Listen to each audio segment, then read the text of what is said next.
Hello and welcome to Hidden Existence. Thanks for being here tonight. Thanks for watching. I've got a good show tonight. I've got a great guest tonight, a very interesting story to be told. What's even better is this is coming from my hometown, Lancaster. My guest is Bev Whelan. Welcome, guest. I keep doing this. Every time I introduce people, I say something different. Welcome, Bev. How are you doing? Thank you, Daniela. I'm fine. Thanks. It's really great that you've asked me to do this. So I'm really happy to be here. I'm really happy that you've agreed to come on and share your kind of wild experiences. It all starts in your house. This very house. Let's start prior to all this happening. Where were you with ghosts and your beliefs in the paranormal, say?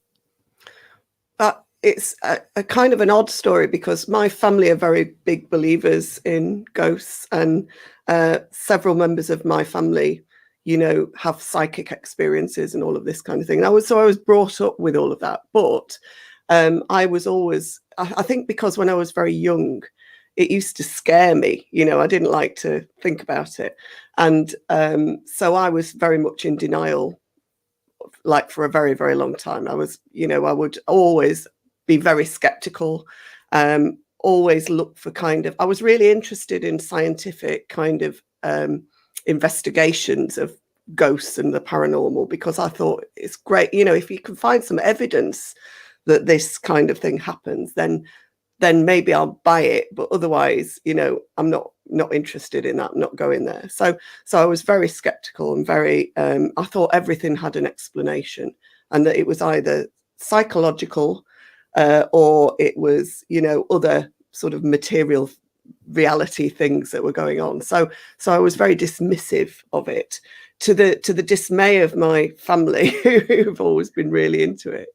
So what I like about your experience is that you have tried to debunk things. You have tried experiments and things like that, and you are keeping an open mind and everything, but things seem to be pointing all to the same thing. So let's start at the beginning. I guess it's all based around the house that you live in, is it? It is, yeah. I moved, well, just before I moved into this house, I was living in Ireland. My family are Irish, and I spent about nearly 10 years living in Ireland, and I had my children. They were born in Ireland, and I came back to live in Lancaster for various reasons. And then, we moved into this house, and it's a rented house. We've been here for a very long time. 2003, I moved in here, and the paranormal was not something that ever crossed my mind in those days. I was like a single parent with two very young children, so that was everything, and I've kind of been looking back at when things happen, because it's, I've lived here for quite a long time now, and I went through a period in the sort of mid 2000s when I started journaling. So I sort of used to blog. So I actually went back today to my old blog, because I thought, what dates when did it start? And it wasn't as early as I thought it was. I had this kind of memory that I moved in here Christmas 2003. And I thought, well, it happened quite soon after that. Well, the really dramatic stuff happened a few years after that. So it was 2007 when things really kicked off. But I would say, even though before that, there were things happening that I was just like dismissing, and not really, they weren't registering to me as anything unusual. So there was, so this was from the start when I first moved in. Like there was always some unusual smells in the front room, this room that I'm in now. And it would smell like very strong perfume or incense, almost like incense, and I would be, I'd get the kids in bed and I'd be still up doing things, and suddenly this smell would fill the room. And I was looking for the explanation. So I was like, is there maybe a hole in the wall, and next door they've lit a scented candle and I can smell it, and I couldn't really work out what was going on. I thought it was very odd. I did think it was odd, and I couldn't pin down what caused it. So that bothered me, that I couldn't really pin down what caused it. But then a few other things happened, and I have to say as well that it's not just my house. there are other houses on this side of my road where lots of things have happened. And my friend Lucy, who is also a good friend of yours, her house was 4 doors away from mine. And when I look back at the timeline of events, the first things that really happened that drew my notice were at her house rather than mine. So there was a period of time where, and it happened to 3 different people. So it happened to my friend Jilly, who coincidentally we'll talk about a bit later because we had a big experience together. So it happened to Jilly, it happened to Lucy, and it happened to me, that we all got scratched on our left forearm in the same spot in the house, in the kitchen doorway at different times. And it was really strange. You know, I remember the time that it happened to me, because obviously that's the one time that I was there for. And I literally was at Lucy's house. I used to spend quite a lot of time there because we were really good friends. And I kind of just walked through the kitchen, and then I walked back. And as I walked back from the kitchen, I felt this real pain in my arm. And I looked down, and there was a parallel row of scratches all the way down my arm. And they were really deep and beginning to well blood. It was really quite dramatic. And I just looked at it, you know, what's happened there? And it was literally as I walked through the kitchen doorway. And, you know, conceivably, and again, when I read back what I wrote about it at the time, I was trying to find the logical explanation. So the obvious explanation was I'd done it myself and not noticed, you know. But I did have very, very short fingernails at the time. I used to bite my fingers fingernails really short. So I had no fingernails to speak of. And it looked like it had been done by something really sharp, and my fingernails were not sharp. So I was like, well, it's a strange thing, but I can't prove that it's, you know, even though I knew before that it had happened to both Lucy and Jilly in the same doorway, you know, I thought it was a coincidence maybe, but I did think it was strange. So that was really the first thing that happened. And then, you know, a few months after that, this is where things really started to kick off in this house. And my children at the time were at primary school. They were very young. I think there was 7 and 8 or something like that. And they were asleep in bed, and I was asleep in bed. They were in their room, I was in my room. And in the middle of the night, I kind of drifted awake, and I felt a very small person get in bed beside me and snuggle right up to my side. And of course, I just instantly thought it was my younger son, because he was very slight, and it felt like him, you know. And I felt this little body, and I thought, oh, that's nice, you know. I turned around to give him a hug, and as I did that, this little body kind of just faded away to nothing. Wow. And it was very odd, and I was like, am I dreaming, you know? So I'm in my very sleepy state. I reached over and put on the lamp beside the bed, and of course there was nobody there. And then of course I was worried, so I thought maybe there's something wrong. So I went in and checked on the kids, but they were both fast asleep, and they were clearly, none of them had been in my room. And I was very sleepy, and I sort of just went back to bed. And then the next morning when I woke up, I thought, did I dream all of that? Because but I noticed that the lamp was still on, so I knew that the actual thing had all happened. You know, I had actually put the lamp on. And it was a very strange thing. And you know, when you have a dream that really affects you and it stays with you. So this dream was completely on my mind the next day. I felt very bereft when this little body faded away. It wasn't a pleasant feeling, in the sense that I didn't want it to go. You know, I felt very loving and maternal towards this little body that was in the bed with me. And anyway, so the next day I got up and I took the kids to school, came back home, and I was just in the back room through there, sort of surfing the internet on my laptop. And as I was doing that, and I was kind of quite engrossed, I heard a child's voice right behind me, say, "Mummy," twice, "Mummy, mummy." And my first thought was that, you know, because, you know, when you're a mum and you're like always on duty with your kids, you know, so my first thought was, right, one of them needs me, you know, so I sort of snapped to attention. And then my second thought was, they're not here.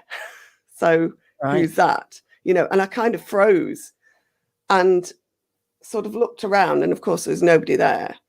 And then I sort of got up and moved away from the table.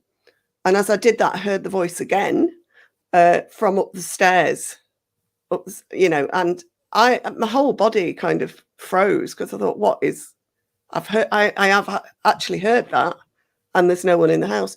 And I was so eager to debunk it that I immediately thought, maybe some child has wandered in off the street, you know, and gone up the stairs and they're lost. You know, it was a bizarre thought. And I went upstairs and looked under all the beds and looked in the cupboards and everything. And there's obviously nobody there. And when I came back down, I was quite freaked out. I thought, I'm going to ring my sister, you know, because my older sister, Christine, is very clued in to the whole, you know, she's one of the ones in my family who's really big on the kind of psychic type stuff. So I thought, I'll ring Christine because I'm quite freaked out. I don't know what to do, you know. And just before I rang her, I was like walking through the back room. And what I did notice before I came in here, locked myself in here and rang my sister going, please help. What I noticed was that it was like there was static in the air, and my hair was kind of like this. And it was a bizarre kind of, you know, you get this tingle, like your skin's tingling, your back's tingling, and it was like walking through a ball of electricity. It was just completely bizarre. So anyway, I came in here and rang my sister, and she was like, well, you know what it is, don't you? You know? And I'm like, well, no, I don't. Maybe I'm just going a bit mad, you know. And that was kind of my fear, not fear, but it was my suspicion was that maybe, because I was quite sleep deprived back then, because the kids, you know, what my older son had some sleep disturbances because he had chronic eczema and asthma and stuff like that, and he would wake quite a lot in the night sometimes. So I'd had years of constant sleep disturbance. And I was like, maybe I'm just hallucinating because I'm so tired, you know, maybe that's what it is. That must be it, because what else could it be? I don't believe this has never, ever happened to you, ever. So. Well, yeah, I think the thing is that things had happened in the past when I was younger, but I was very much in denial that they'd happened, and I was very dismissive of it. So there was a lot of things that I can remember in retrospect, thinking back, that I know were strange, but I was just determined not to. Yeah, I think what I meant to say was, like, you weren't hallucinating because you've been, you know, mum for a while, and you've never that's never happened. No, it's never happened before. No, it never happened before. Yeah. So that was kind of the first really dramatic thing that happened, and so after that, it was like that. It started a cascade of stuff. So over the years since, that was 2007, and we're now in 2020, and things still happen in this house. And the thing that kind of has been the most comforting part of it for me is that I'm not the only person by far that these things have happened to. And it's the same patterns over and over with everybody who experiences it. So, so you've been experiencing things like the light bulbs exploding, you were telling me. Oh, yeah. And things seem to be based on energy, don't they? There seems to be a build-up when these things are happening. What are some examples of what have happened?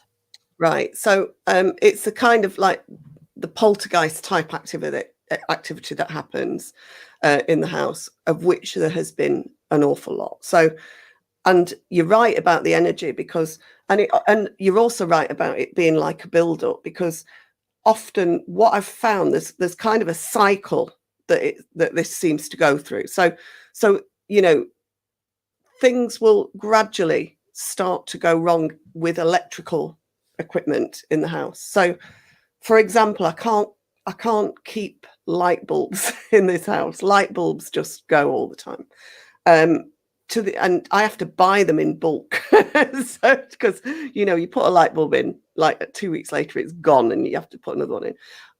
The house has been checked, the wiring. It is an old house. It was built in 1900, but it's been rewired. And just maybe 3 years ago, my landlady got an electrician to come, because we've had all these problems.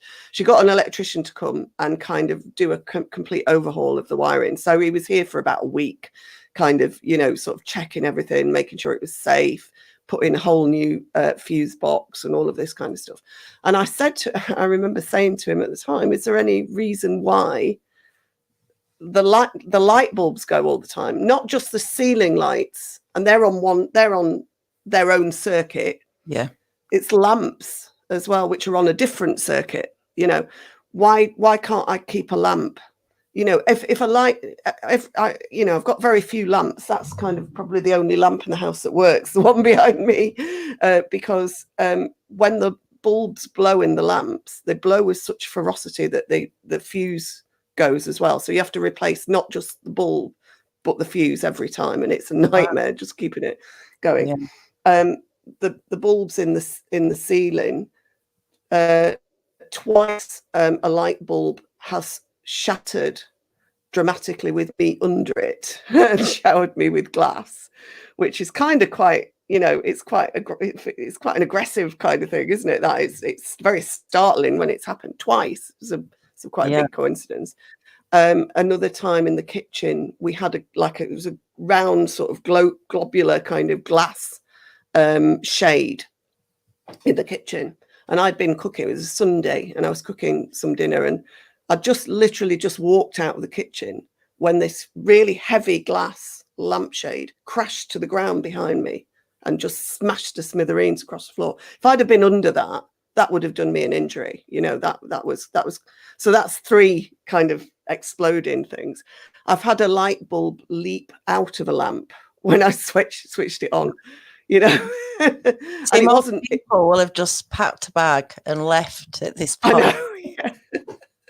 Well, I find it actually it makes me laugh. I know that sounds like a bizarre reaction, but when something startling like that happens, I've gone, Yeah. Here we go again. Somebody's playing with me here. So it's been so often with you, I guess you've almost become desensitized to it a little bit. That it's just normal. Yeah, it is normal. It is normal now, and even something happened the other night, and actually it's a lot quieter than it used to be. There's a lot less happening now in the house, I find. But I did. It sounds weird, but I went to the loo in the middle of the night, 3 o'clock in the morning. Went to the loo, did what I had to do, came out, closed the door, walked onto the landing, walked right into what felt like a howling wind. It was like, it was like this cold. It was definitely a cold spot. It was a massive cold spot. And I kind of halted in my tracks. And the next minute I felt a hand on my head go like that. Right. And it was really solid, and I went, and I was on my own on the landing. My kids were in bed, but my 2 sons are here. They're now grown up, but they're here upstairs, and they were in bed asleep. And I just went, and I kind of wasn't scared or even startled, really. It didn't feel aggressive, or it felt quite nice, really. It was quite friendly. and I came back down, went to bed and lay there, and I was like, that really did just happen, didn't it? So, but I'm not scared by it. I don't like getting startled, but yeah, I'm not really scared of it. I know there's a few people in the chat are going to be thinking that this sounds like demons. We can get into that a little bit later, and we will talk about that a little bit later. But they're also mentioning that a few people, I think, have already checked out your website already, and you are a musician. You teach all sorts: tin whistle, flute. Well, you tell me. Sorry. Yeah, well, I said I'm from an Irish family, so I play Irish traditional music, jigs and reels. If anyone's ever seen river dance, it's that kind of thing. I even play with a band with and we have a load of Irish dancers, so it's a little bit like river dance. Absolutely Legless is the name of the group. And so, yeah, I've been playing pretty much all my life. It's a very musical family. Everyone plays something or sings in my family. And I've been teaching music for years. And for the last 5 years, it's been my main job, teaching music. So it's a little bit difficult at the moment with lockdown and coronavirus and all of that. So what I'm doing mostly at the moment is teaching online lessons on flute and whistle. So right, and that's going great. Bomber is saying, "Hi Bomber, I'm learning the tin whistle now, so go and check out done, Bomber. Website." Well, the connection now is that I can see that you've got 2 beautiful harps behind you, and something happened with the harps while you were trying to debunk things. Yeah. Oh, this was one of the kind of the dramatic nights, really, in the house. So my older son, who's 21, he plays the harp. So the harps are his harps. At this particular night, sometimes when my kids were younger, they would go away for the weekend, spend the weekend with their dad. So this particular weekend, they'd gone away, and the harp that's over there, this lovely big harp here, is Owen's harp that he plays normally. So that went with him to his dad. So that wasn't in the house. That one had gone. So, but what was in the house was this old harp here that I bought in Dublin about 1982 or 83. From a junk shop in Dublin. And so I've had this harp for a very long time. And it's the harp that Owen first learned to play on. It's a small 28 string harp. So anyway, but at the time, that harp hadn't been played for quite a while. And it was the only harp in the house. So I can't, when we get into the story, I still can't guarantee it was that harp that made the noise. But my friend, I have a really good friend called Jilly, who's probably watching. Hi, Jilly, if you are. And Jilly and her partner Mark are really interested in the paranormal, and they're also both from a journalistic background. So I think Mark was a photo journalist or something like that. So anyway, they have a lot of really interesting kit for this kind of thing. And we decided that Jilly would come and stay with me for the weekend while the boys were away.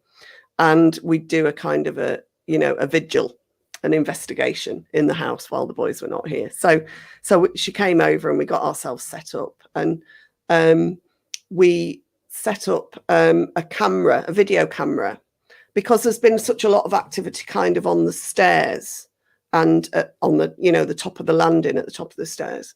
There's lots of things have happened up there, that we set up this infrared video camera at the bottom of the stairs, which was like pointing up. Apparently it was quite difficult. Oh, hi, Maya Panica is Jilly. Hiya, Jilly. Hello.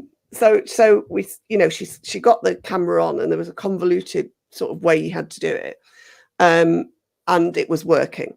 And we knew it was working because, it filmed for a little while. And then meanwhile, we were setting up the microphone that we were going to use. And it was a microphone of a type that I'd not seen before, like a 360-degree microphone. It didn't look, to me, I'd never seen a microphone that looked like that. So I wasn't, when she was asking me where we were going to put it, I suddenly cottoned on that it was actually a microphone. So we were having this conversation about where to place the microphone, and we were recording it at the time, and late, because we recorded it to try and pick up EVPs if we could get any. And the one thing I expected, if we were to capture anything, that we would get would be a voice. I thought we'd hear this child's voice that has been heard numerous times in the house. But no, it wasn't that. What we picked up while we were having this conversation was 2 harp chords, or it sounded like chords on the harp.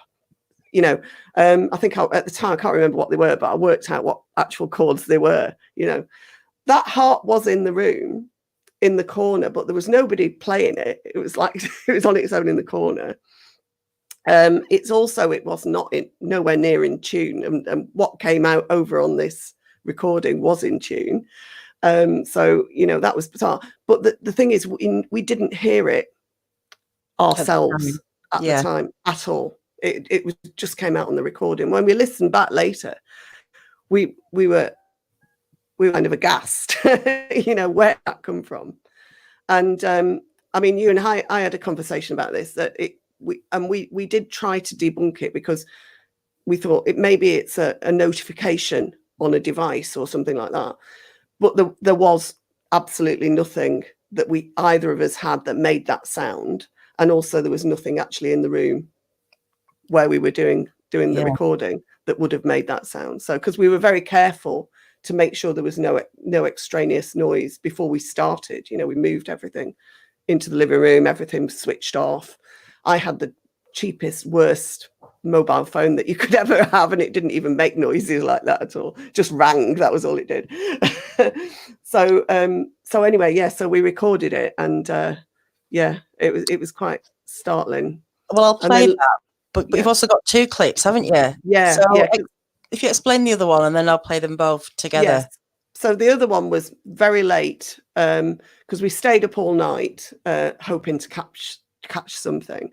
And when the second one was recorded, I think it was about maybe 2:30 a.m. or, you know, nearer to 3 o'clock a.m. And we were sat in the back room, same room where, you know, where that had happened, in the dark, and we were calling out, trying to get a response.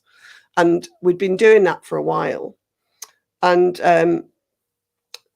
you know, and it was actually quite a disappointing vigil in a lot of ways, because not a lot of stuff happened, very, you know, apart from when we listened back to the recordings. But we had, around that time, just before, you know, the dramatic event, we were getting some bumps and bangs, and they did seem to be kind of intelligent, because we were asking questions and we were getting kind of, it was like a call and response thing. So we got a little bit of that on the recording. But what we did also get was a huge kind of, you know, it was like 2 harp strings being plucked simultaneously, and it was really loud, because if you look at the waveform of the recording, it's really loud, you know. Again, we heard nothing at all. And also you know, in addition to all of that, there were lots of electrical things did go wrong that night. There was problems with, you know, the devices that we'd left in the other room. When we were trying to make them work later, they would refuse to work. And then we also found at the end of the night that the video camera had turned itself off after about half an hour. And apparently it was a very difficult thing to turn it off. You had to do like a twisting motion, like you had to press one button, hold something in, and then twist something else or something like that to turn it off, because it was like locked in place. Yeah. And Julie and her partner assured me that it'd have to be physically done to, you know, to make that happen. And so disappointingly drained got no video at all. No. Let's play the clips. Okay. I'm going to turn these up, guys. So if anyone's got headphones on, just be wary. I just want to make sure that you can hear it. So here we go. Stairs, this back room. Yeah. Yeah. So it's a 360 degree. So where do you want it? I think.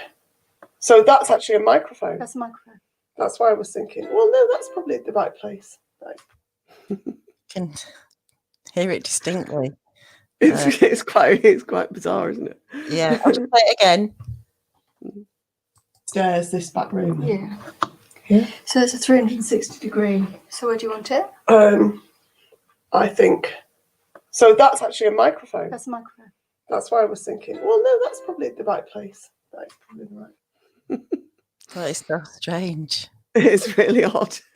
And obviously, because you play the harp, you recognise that is sounds.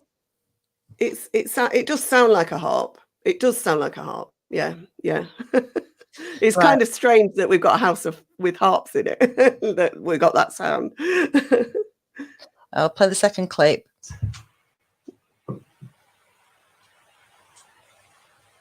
Is that you?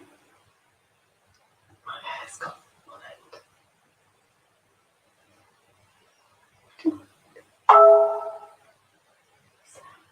end. It's incredibly loud. That is really loud. Yeah. And we heard nothing. We heard we heard the bumps and bangs that happened just before that. And I think you can hear me whisper on the clip that my hair had gone really static. You know, that thing that I said had happened before. And that happens whenever something happens, we get this static electricity thing, you know. Brandon, I asked this doorbell or phone going or something like that, because it sounds like a notification thing, but you had nothing else going on. No mobile. Don't have a doorbell. Don't have a doorbell. No. I'll just play it again for people.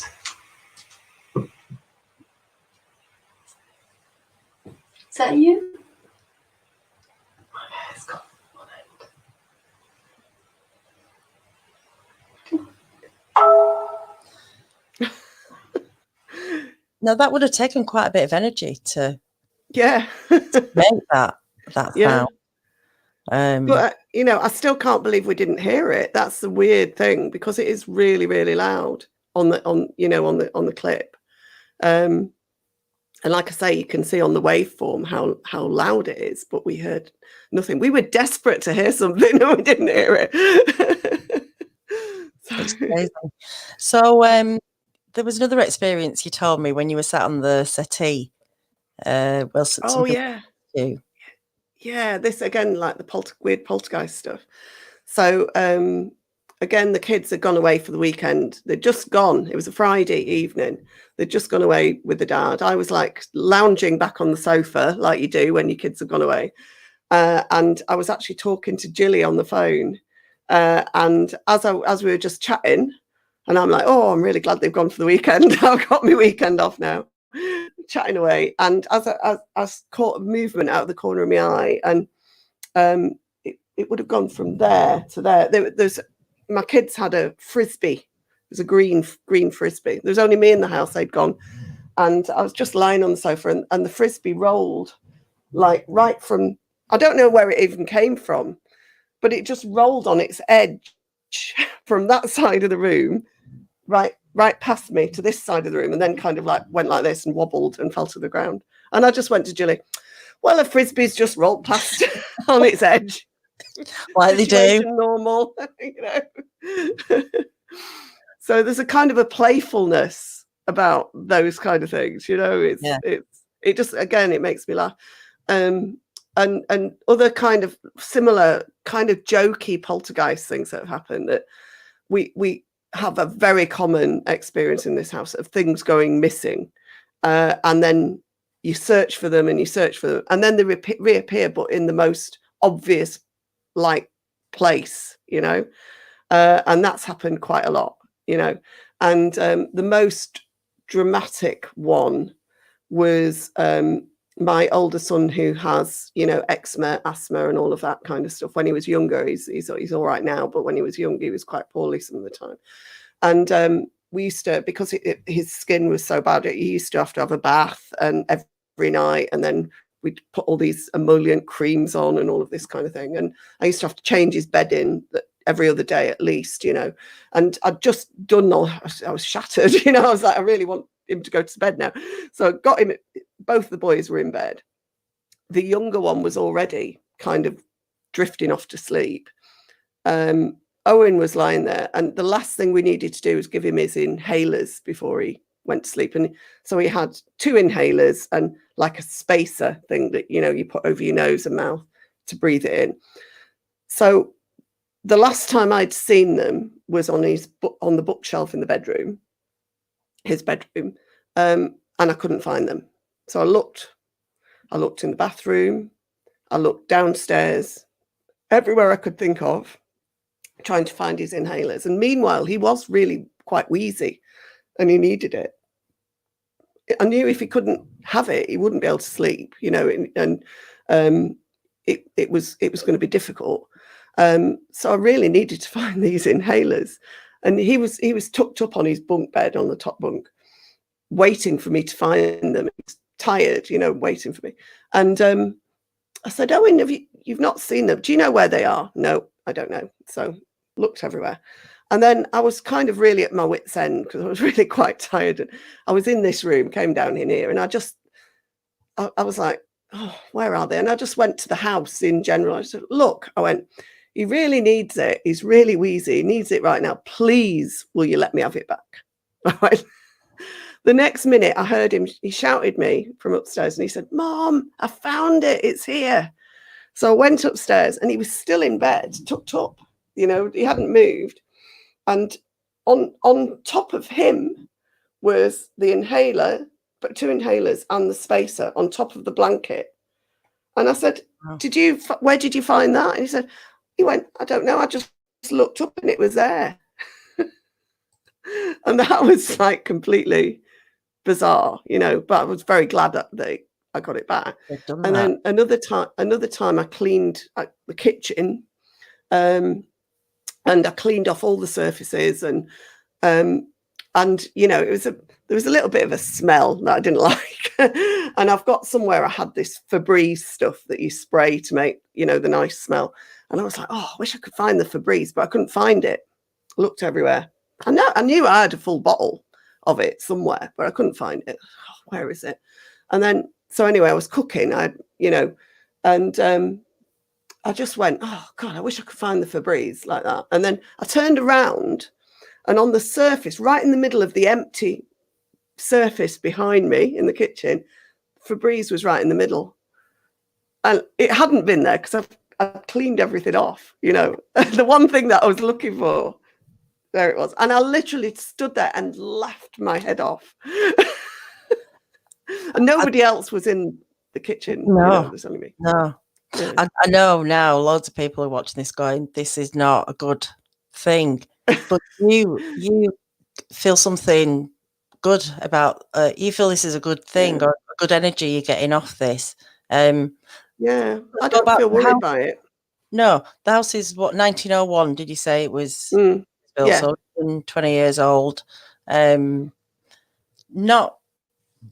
you did try and look into history, didn't you? Yeah. I know the house is rented, and you went back to your landlady and asked if she'd heard of any previous tenants. Yeah. And she said no. Yeah, she said no. But she did have an experience in the house herself. And it was during a period of time that like it was being decorated. So my bedroom is the room above this one.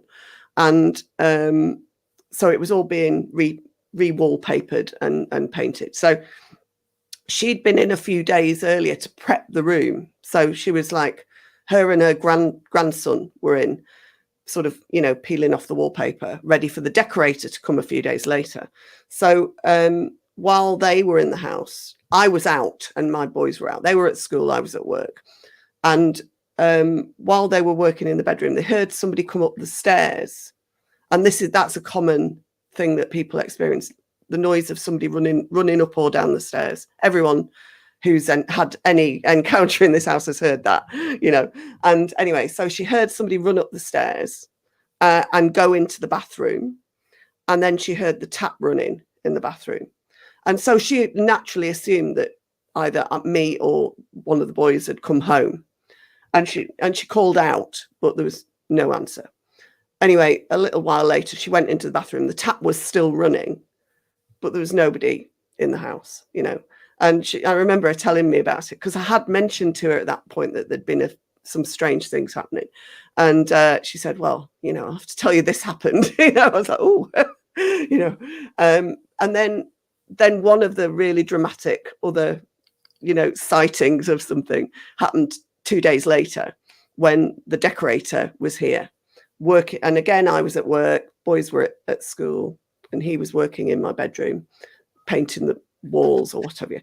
And anyway, this particular day, I was coming home in the afternoon. I was working at a university at the time, and I was coming home to write a report. So I was on my way home anyway at lunchtime to work at home for the afternoon. And I got a text off my landlady, and she said, "Please, will you contact Paul, the decorator, because he's worried because one of your kids is ill and at home." And I thought, oh, that's strange, because they were at secondary school then, my boys, and normally if somebody's ill at school, the school contacts you, and I hadn't had any calls or anything, so I thought, oh, that's very strange. So I'll go home and find out. And I sort of came in, I went up the stairs, and the guy was working in the bedroom. And I said, "Are you all right?" I said, "I had this message off Gail." And he went, "Oh, yes." He said, "Please," "will you just go and check on your little boy?" And I said, "Oh, what's up?" And he said, "Well, he's been in the bedroom coughing and coughing and coughing. And, you know, and he was obviously very uncomfortable at the thought of being a male in the house with a child, you know." And he said, "And, you know, I wanted to check on him, but I didn't go in, you know." I was trying to reassure me that he hadn't gone near my child, you know.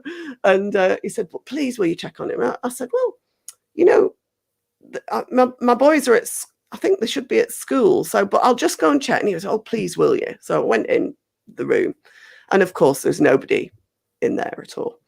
And I came out and I said, yeah, there's no one there. You know, my kids are at school. There's nobody in. And he said, "Oh, but I did hear it." And I said, yeah, that's okay. You know, I understand, you know. I said, and he said, "You must believe me." I said, "I do believe you, I do." And I said, "It's okay." I said, "This kind of thing happens all the time." and his face, oh, Daniela, his face drained of colour. And I thought, he's going to collapse on me any minute. And I had to bring him. I had to help him down the stairs. And I sat him at my dining table, and I made him a really strong cup of tea with loads of sugar in it, and sat there, and he was shaking, the poor man. And he said, you know, I said, "How long had you been hearing it?" And he said, "Well, it's been hours, you know, you know, that I've heard it." And he said, "Really did hear it?" And I said, "Well, I really do believe you." And he really didn't want to go back up and finish off. So but I reassured him I was going to still be there with him. And, you know, so he wouldn't be on his own. And I've never seen anyone paint a wall faster. Like he got it done, like, you know, as quick as he could. And he was out of there, and he's never, ever, ever been back, you know. So poor man. So the impression is that this is a young child. Yeah, the child is one part of it, right? So we've talked mostly about that, haven't we? So the child is a ubiquitous experience. Like, you know, my children, my older son, has heard this child. He told me when he was very young that he'd seen a child on the landing upstairs, you know, as well, and all of this. So there's the child, but then there's another possible person, right? And several people have seen this. I've seen him. It's a man. I've seen him. Jilly's seen him. My niece Carla has seen him. I'm sure there are others who've seen him. I can't even remember all the people who've seen him, but there's a man who hangs about at the back and he's very tall, and he wears a long black coat, and he comes in, and I think he predates the house. It's like a residual thing, I think, because he walks through the wall. Okay. So I think Jilly and I were together when the one time I saw him, but other people have seen him at different times, you know. So, and that kind of maybe comes down to the history of the house, which we started talking about, because the interesting thing when you know, I started to look into this house and this area. This road is actually the longest unbroken terrace in Europe. You must have heard that, Daniela, being a Lancaster lass. Yeah. Is it Mill Terrace? The Mill Terraces, which means they have a ginnel, a gap between. They're connected, but they have a yeah, exactly, all the way along. And it's a very, very, very long terrace. The longest one in Europe.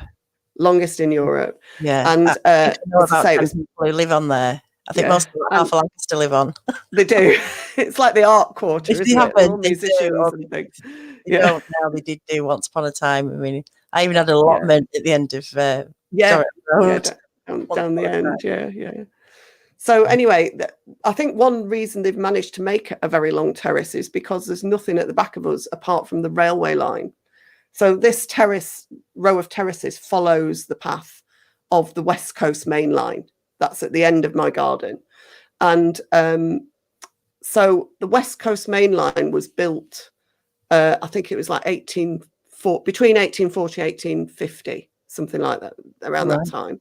So that predates these houses by 50 years, and when that was being built, it was built by a vast community of Irish navvies who basically had a shanty town on the edge of the railway line. So as they progressed and built it, they would move up. The shanty town would move up, and there were some really, really funny things that I read about. Well, I suppose they're not really funny, but they're kind of interesting.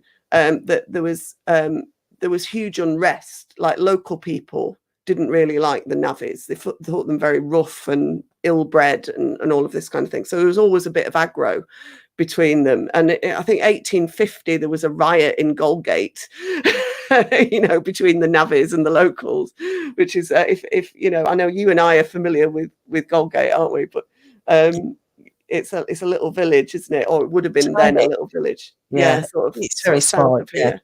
Yeah, but there was apparently a huge riot, and people were beaten out of town and all of this kind of thing.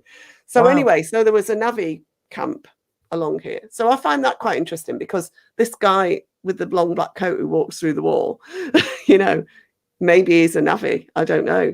Because there was a lot of people died. It was very, very, very hazardous work.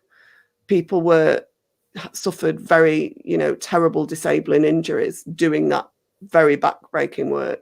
And the average age that a navvy died of an accidental death was very young. It was something like 30 or something like that. So there was a high mortality rate of these poor people who were sort of building the railway line. So I don't know. I mean, you can't prove anything, can you? But it's an interesting thought. No. Yeah. What about other houses then that they've experienced that, have they, on that side? Well, Lucy's house, when she lived 4 doors from me, there was definitely stuff that happened then. And I think she's had stuff happening. She's moved further down the road. Once you move to Dorrington Road, you never leave it. She's moved to a different house on Dorrington Road further down that way. I think she has had quite a bit of activity down there. But I don't really know about if anyone else has. But I wouldn't be surprised if they did, because it seems to be, I think that's 3 houses that we know of where things have happened, Yeah. So you're settled with what you seem quite, and obviously you've turned now from not being a skeptic, being a full believer, to now you think you have some psychic ability that you can sense when these things are about to happen, or before they happen, or has it something developed with you? It's not something that I have any control over. Like people, can do readings and all of that kind of thing. I can't do any of that. But I think it's just that I'm more of potentially maybe a bit of a catalyst for things happening, because things do happen around me, So this, and I've become more open to that kind of an idea now. Guided very much by my sister Christine and my niece Carla, both of whom I'm very close to, and both of whom, have long felt that they have psychic ability. And I have to say that when the 3 of us are together, sometimes extraordinary things happen, So I do kind of feel maybe I can sense things maybe more than I would have allowed myself to in the past. Yeah. So, yeah. Well, there's a connection with your mum who passed away. When was it? It was, it was 4 years. It would be 4 years ago at the end of August. Yeah. And that was an extraordinary time. Yeah. The aftermath of that. Yeah. And it would have been your mum's birthday today. It's her birthday, yeah. Dottie. Our Dottie. So happy birthday, Dottie, wherever. Happy birthday, Dottie. And you saw your mum after she passed away.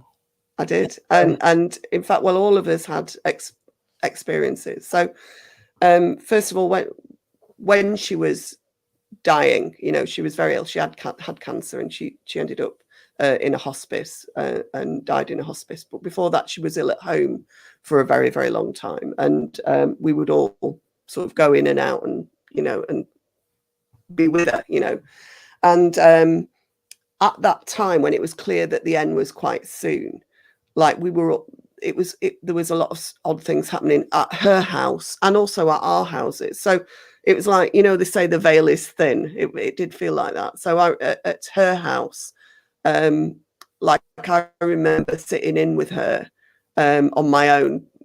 My brother Kevin was her main carer, and he'd gone out for a bit of respite, and I was sat with her, and she was sleeping a lot at the time. So she was sleeping, and I could just hear, it was like there was loads of people upstairs. It was really weird. There was like footsteps above us, My mum herself, bless her, kept saying that there were people there that we couldn't see, and then when it was very close, there was a particular night when I was here back at home at my house, and my sister and my niece and another niece were here. Or maybe Christine wasn't here. I think it was just me and Carla and my niece Mandy were here. And we were sort of sat outside because it was, it's summertime, and sort of just sat out the back door. And we kept hearing the running up and down the stairs footsteps thing. And it was very startling, it's like there's nobody in the house. There was just us three sat outside. And it was like, we'd all been having these kind of weird things going on. And it was like, felt like there was some sort of connection going on with what was waiting for her, So anyway, then she she passed away. And then, we were organising the funeral. So my mum lived in Blackpool, which is, about 25 miles from here or something like that. And I spent quite a lot of time over there with all of them, organising the funeral and all the stuff that we had to do. And my mum was a musician as well, so we ended up, we gave her a brilliant send off. We had a big big wake for her in the pub with loads of Irish music and all of this kind of stuff. It was fantastic. But anyway, one thing that started happening, right? So when we were poorly, when we were kids, my mum, for some reason, like, she was a great believer in Savlon, being good for, hygiene, So you'd be in your sick room if you were a bit, not well as a child, and there'd be kind of a bowl with Savlon in it because she thought that got rid of the bad germs in the room, So there was always this smell which we associated with sick rooms, And after she died, it was like for a few months, the three of us were kind of haunted by this smell of Savlon that followed us around, So we'd be in the car, in either Carla's car or Christine's car, going somewhere, and this smell would just fill the whole car, and everyone would smell it, Wow. There's no reason for that, it was just bizarre. And different places that we would go, it was like she was coming with us, Yeah. And then there was one particular occasion when it was the week after the funeral, and there was a folk festival that we'd planned to go to, and it fell the week after the funeral. So we were like, well, we all need this, so we're going to go as a family. We're going to go. So we all went and had a brilliant time. And when we came back, on the way back, the two ladies, Carla and Christine, dropped me at home, gave me a lift home, dropped me at home, and came in, and we were having a cup of tea out the back. It's the end of the festival and everyone's going home. And so I was making this cup of tea for us. And as I was making it, this smell of Savlon, really, really strong, kind of completely enveloped me. then it went away. But the next minute, it completely enveloped Carla. Wow. And then Christine was sat outside, and the next minute she was swamped in it. But it was like all separately. And then it's like we all went outside and we were drinking this tea and we were saying, she's here with us, isn't she? She's like, you know, and the next thing again, this big cloud of stuff. It's such a strange thing. And it happens now a little bit sometimes, but not very much. It's like, she's probably all right now. She's probably gone away or something. But yeah, the time I saw her was during that period of time while we were organising the funeral. I came home for a night because it was, you know, it was a difficult period and I just needed my own bed for one night. So I came back here and I went to bed, went to sleep, woke up early the next morning. It was very light outside because it was the middle of summer. And I kind of could hear somebody moving around on the landing upstairs outside my bedroom door. And I assumed it was one of my sons up early, moving around, just as, you know. And I was like lying there thinking, oh, 5 more minutes, you know, I don't want to get up yet. And then I was aware of like my door opening. I thought, oh, it's one, you know, one of the lads wants me. So door opened and I opened my eyes and my door was swinging wide open. And it wasn't one of my lads who walked in, but my mother, right? And she didn't look like she looked when she died. She looked like she looked when she was probably about 50. You know, she had jet black hair. She was wearing, I can tell you exactly what she was wearing. She was wearing and I remember these clothes from when she was younger. She was wearing like a black kind of long tunic, and she was wearing these kind of black, kind of slightly flared, like nylon trousers that she used to like, you know. And she stood there and she looked at me and I looked at her and I just went, bloody hell, Mum, because I was like shocked, you know. And she just looked at me and then she was gone like that. And the door was still open, you know. So there was a physical opening of the door that happened before she walked. And I was like, oh, wow. But what was great was she looked fantastic, you know, whereas she hadn't looked fantastic for a very long time. She looked fantastic. And there was a sense of real peace about her, you know. And it was a very moving moment. Yeah. I was going to say, how did that make you feel? Was it a good experience in a way? It was very calming and kind of, reassuring. A good way to see her. Everything that they go through. That's amazing. Got a couple of questions in the chat. One from Dan. Where's it gone? I'm looking now. Apart from your friend Julie, have you ever had a medium or psychic have a look? Sorry, say that again. What? Have you ever had a medium or a psychic have a look at the house? Yeah. Only people who I know who would describe themselves as sensitive. So certainly, well, Christine and Carla for a start, but also, a friend of ours, a mutual friend of ours, Mick, has kind of spent time here, and he strongly feels that there is a child here. He thinks it's a little girl. So, but that's the only, not formally. I've not kind of asked anyone particularly to come. Yeah. I'm still looking for that other question. Let's just talk about your music and what you do. You teach. You've got a website. I've put a description, a link, in the description. And thank you, Jamie. He's been sharing it tonight. I was actually going to play it at the end, but I'm going to play it now. Okay. First, because I need to explain as well. Over here, obviously, we've got this whole coronavirus going on, and this was done on a Thursday, wasn't it, Bev? Yeah, it's last Thursday. Yeah. So every Thursday at 8 o'clock, everybody's standing out on the doorstep and they're giving a clap, a round of applause to the NHS workers, nurses, care workers, everybody who's working under all this stress at the moment, and so has been doing it.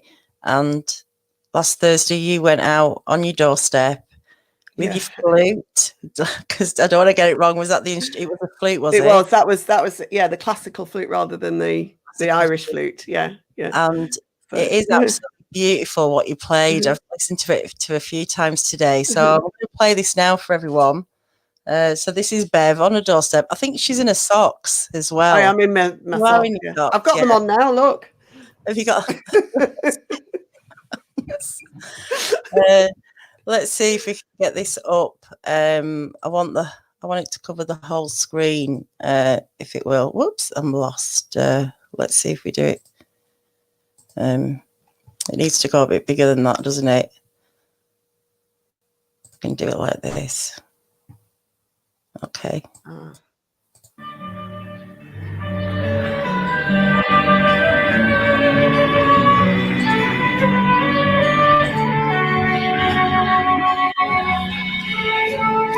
Specs off.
That absolutely love that, Bev. I love playing. I'll tell you, I've played some big concerts in my time, but there's nothing better than going out on a Thursday night and playing for my neighbours. It's the best thing I've ever done, and I do it every week. I play it it's just to keep everyone's spirits up, you know. Yeah.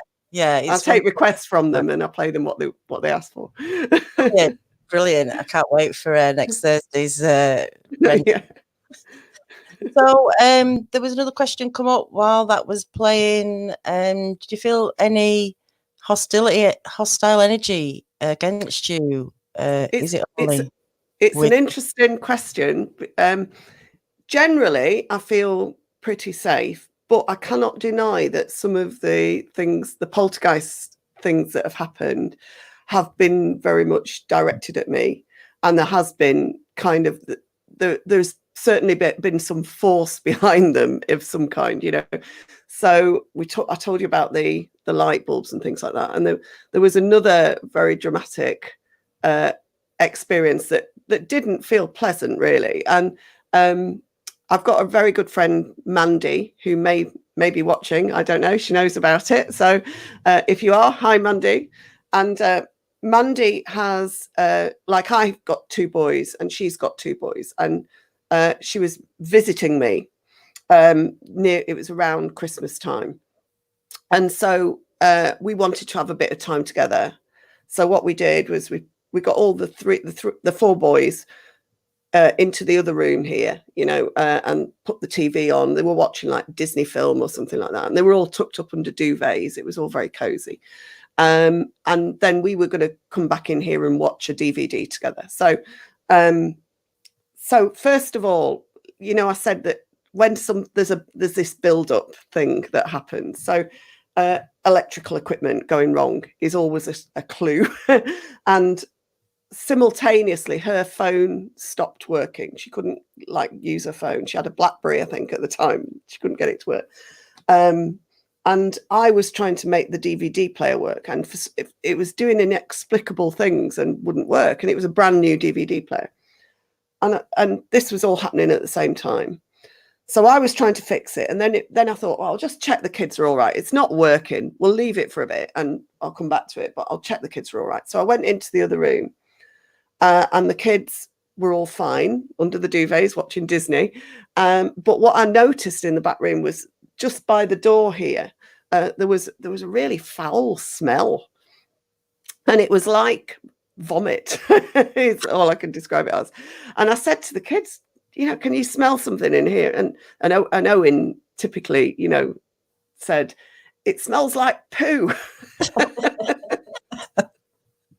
So, but it was foul. It was absolutely horrible. I couldn't work out where it was. I thought, well, I'll deal with it in a bit, whatever it is. And I came back, and as I was just pulling the door closed behind me, something pushed it violently hard from the other side and slammed it shut. Wow. To the extent that I leapt away from the door. Right. It couldn't do that by itself, right? There was no through draft or anything. It was winter, it's freezing cold, so no windows were open or anything like that. And as it happened, and I know it wasn't the children either, because they were at the other end of the room, all wrapped up in duvets, and I'd just looked at them there. And as I was just walking back through, that was when it happened. And I leapt away from the door, and Mandy was sat on the sofa behind me. And I sort of leapt away from the door in shock like that. And I turned around and I looked at her. And I'd been telling her about the kind of things that were happening, but she hadn't seen it at that point for herself yet. So I sort of turned around and she went, all she went was, well, I see what you mean. And it was completely bizarre. And I did immediately go back in just to check that the boys hadn't moved. And they hadn't. So they were little, they were not. Yeah. It was not sort of something they would do anyway. But you hadn't told your boys about this activity because you were brought up fearing it. Yeah. And you didn't want to kind of put that. But they have experienced things. So how do you explain to them? Well, now that they're adults, they're in their 20s now. We discuss it now. And there came a point where I had to have discussions with my older son about it. Now, my younger son has never experienced anything, he says. And he's like where I was, he's very dismissive of it. I don't believe it. Nothing's ever happened to me in this house is kind of what he would say. My older son, lots of things have happened to him in this house. And when he was younger, we never discussed it. I never raised it with them because for that exact reason that you said, I didn't want them to feel afraid in their own home or scared or anything. I thought if something happens, we'll just see where it goes. If they ask me questions about it, I will respond, but I'm not going to bring it up to them, But anyway, it got to the point with him where we did, while he was still at school, we did have to have discussions about it because things were happening to him. And it was the same things, in the sense of this child's voice, the child, He used to hear his own name called when there was no one in the house. When he was in on his own, he'd hear it, someone call his name. And he told me once that he saw a little girl upstairs on the landing. He told me he saw a man outside in the outside loo. We've got an outside toilet. That's how old these houses are. We do have an inside toilet as well, so we don't really use one now. We're not completely in the Stone Age, but so that lots of things happened. And I remember him getting quite scared once and ringing me up, and I had to come home because he'd heard someone call his name, and then he was kind of quite afraid and he couldn't get out the door and all of this kind of stuff. So I had to come home and calm him down. So anyway, yeah, we've had discussions, and an interesting thing that happened with him, like a couple of years, 3 years ago, I think it was. He went to university in Manchester, so he was living away from home. But he came back on his very first visit back. There was just me and him in the house. It was lovely, wonderful to see him. And we sat in the back room having a coffee and a chat. And while we were sat there having a coffee and a chat, there was huge noises above us, like somebody moving furniture around. And, you know, it was really, and stomping and all of this. And he just sat there very calmly with his cup of coffee. And he looked up and he went, "Welcome home, Owen." So, yeah. You know, other people would be absolutely freaking out by this activity. I don't know how I'd react, to be honest. I know you kind of, it builds up and it almost, I know it's a strange word, but almost grooms you in a way. In a sense that it does, doesn't, you know, if it is what it is. I know, like I said before, I know lots of people will think this is a bad energy. And someone's asking here now, Tim Taraboccia, how about praying and meditation clearings to clear negative influences? Are you feeling that they're negative? Not really. No, I don't really like, you know, the kind of slamming door and the exploding light bulbs are a bit over the top, really. But I don't generally feel, I feel generally that it's a very nice house. And, you know, I feel quite safe here, really. And, you know, when something happens, I just kind of go, "Well, hiya, hello again." You know, here you are again. So yeah, I'm not, you know, I mean, I could do that, but do you know what? I mean, this will probably sound a bit strange to people, really, but I quite like it that it happens. And I think if we did something to get rid of it, I'd probably miss it. It sounds strange. You know, I think the only people who might sort of really identify with that is you know, is if they've experienced that themselves and they've got that kind of feeling about it, you know. I guess it's with many things that are unknown, it can become, you know, you want to know more. You want I do. I'm very curious about it. I want to know more. People are like that with many of the subjects. I was going to mention, I don't know if my friend Gail is watching. I need to apologise to Gail, my friend, who up until 48 hours ago hadn't really heard about Bigfoot, and now she's completely addicted to it. Apparently, she's just been watching it back to back, and to know more about it than me at the moment. So, but it is you kind of, you know, you want to know more, don't you? Got one here from Crow Creek Cryptids. How you doing? Bev, have you had any activity while playing music? Ooh, that's a good question, isn't it? I'm trying to think if I have really. Not really. No, not really. Not that I've noticed. Anyway, no. But it'd be interesting if that happened, wouldn't it? Really. The only music related thing was that EVP recording. It is kind of strange that what we got was music, isn't it? It is kind of strange that we didn't get any voices or anything like that, but we got music. Very odd. So, you know. How you doing, Radar? What's the similarities, commonalities between Bev and her son? Any links there? I think we are quite similar people. We look very alike, you know, bless him, poor lad. You know, so you know, it's absolutely, you know, clear that we are related. We play music together, so we've got quite a close relationship. So we play, one of the bands that I play with, Absolutely Legless, Owen plays with the band too, and we go on tour, you know, around Europe with that band. Not this year, unfortunately, but you know, so we're very involved with each other's music, so we do have a strong kind of link in that sense. So maybe it enables a different sort of communication, maybe. I don't know. So any other sort of weird activity, I know it sounds weird, but any sort of mind speak, voices in your head, anything that you felt has been internal rather than an external?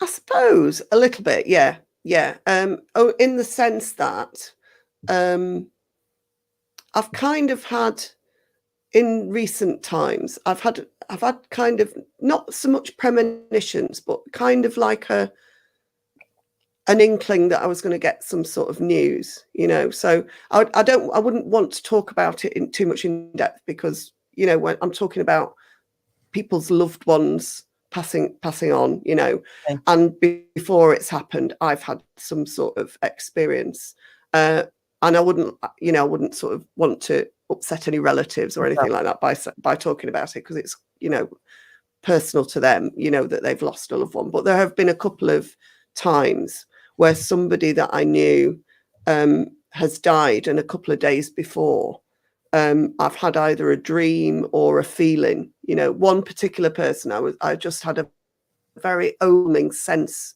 of this person, and it was somebody I hadn't seen for many years. A very, very overwhelming memory of them, and it was like I could see their face in my head very clearly.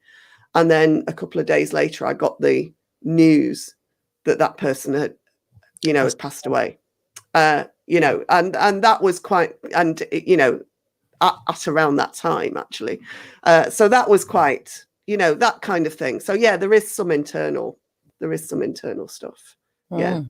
Very interesting. So what's next then? Are you just live with it and just take it as it comes? We've lived with it for a long time now. So yeah, just take it. And to be honest, it's a lot less active than it used to be. Apart from the experience last week with the hand on the head, which felt very comforting and not at all scary, which is very, very odd. I know it is odd, because it sounds bizarre, but I wasn't frightened by it at all. Why do you think there is less activity? What do you know? I don't know. I wonder, like if you've done any reading around this subject, which of course, because I want to understand it, I have done. With poltergeist activity, there are theories that it's linked to sort of puberty in children, and that kind of thing. And I wonder sometimes if something about my children enabled it, because it was a specific period really of time where it was incredibly active, and then gradually things have tailed off. And the fact that when Owen came back from university, there was a huge dramatic explosion of noise upstairs, is kind of maybe there's a link there. So I wonder about that. I wonder if it's the fact that when my children were going through puberty, that there was definitely more activity then. So it's like there's a multitude of things going on, doesn't there? Poltergeist activity. The walking up the stairs could be completely different. The little boy, the man. It's like a hotspot for. It is. It's really very portal. interesting. We sat on a portal, maybe. I've wondered about that. What I started looking at recently is ley lines, because one thing that occurred to me is if, my house has been very active. Both Lucy's houses have been active, on the same street. So is there maybe, something about the kind of geology or the sort of history of the area that links all that up, and of course in Lancaster we do live in a very historic place. We've got Roman remains here, haven't we, and we, medieval Norman, it's a historic city. There's a lot of sites in this area, who knows, you're 5-minute walk from an old Roman road, aren't you? Absolutely there. So this side of the castle, this side of the river, lots of things were going on in this town, including the Pendle Witches. Of course, goes with it. And like you said, they put a curse on, apparently, didn't they? Anyone who came to Lancaster would never leave. And that happened to me on Dorrington Road as well. That happened to me, of course, because I moved away and I came back. Everyone comes back. So, Well, I've had fun talking to you tonight. It's been fascinating. Thanks, Daniela. I've had a lot of fun. Thanks for coming on and sharing it all. If there's anything, you know, really spectacular happens, you have to let me know. Oh, I will. We can talk about it more. You'll have to come round when lockdown's over. Come round. I'll come see the harp and come and take some pictures and stuff. Yeah, it'd be really interesting. Thanks. So thanks everyone. I'm back here tomorrow night with Dixie Cryptid, of all people, the greatest storyteller that's going on YouTube at the moment. And I've just got a Facebook page, a new Facebook page, Hidden Existence. Come and check me out. Come and say hello. Give us a like. And if you like this video, share it. Tell your friends. Get it out there, please. Once again, thank you, Bev. I've really enjoyed talking to you tonight. I don't know if anyone, do you want to hear the Bev playing again? Should we play out with that? I'm going to have to find it now. Going to be a bit more smoother than that, but here we go. So good night, everyone. Again, I will see you tomorrow night. I'm just going to make this a full screen. Stop. Oh, this is really rubbish off me, Bev. A bit better than this. Usually a bit quick and on the phone. I think you're doing a grand job, Daniela. It's getting late, isn't it? Well, 12:30, not too bad. Right, guys, I'm going to put this on and I'll see you all soon. Thanks for tuning in tonight.